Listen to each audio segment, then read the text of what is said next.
तथागत गौतम बुद्ध जयंतीनिमित्त अंबानगरी अमरावतीमध्ये विश्वशांती रॅलीचं आयोजन करण्यात आलं होतं। डॉक्टर बाबासाहेब आंबेडकर चौकात पोलीस आयुक्त नवीन चंद्र रेड्डी यांनी पंचशील झेंडा दाखवून रॅलीचं उद्घाटन केलं। निघालेल्या या रॅलीत शेकडो महिला पुरुष हातामध्ये पेटी मेणबत्ती धरून सामील झाले होते। बुद्धम शरणम गच्छामीच्या जयघोषात ही रॅली शहरामधील मुख्य रस्त्यांवरून मार्गस्थ झाली। रॅलीचा समारोप भीम टेकडी येथे करण्यात आला।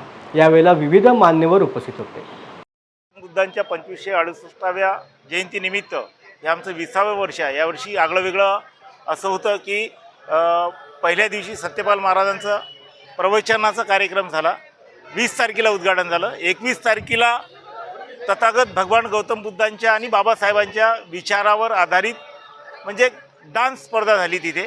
आणि काल जे झालं महाराष्ट्रातील काही नामवंत गायकांना लेडीज बोलावून त्यांचा गाण्याचा कार्यक्रम झाला। आज जो आहे तथागत भगवान गौतम बुद्धाची जयंती त्यानिमित्त जी दरवर्षी आमची रॅली राहते, विश्वशांती रॅली राहते, ह्या रॅलीचं आयोजन केलेलं आहे। ह्या रॅलीमध्ये जवळपास 100 भंतेजी आहेत आणि एक लेझिम पथकाने अमरावती शहरातील सर्व सामाजिक संघटनेचे राजकीय पक्षाचे सर्व बांधव बौद्ध उपासक हे ह्या रॅलीमध्ये सहभागी होत आहेत।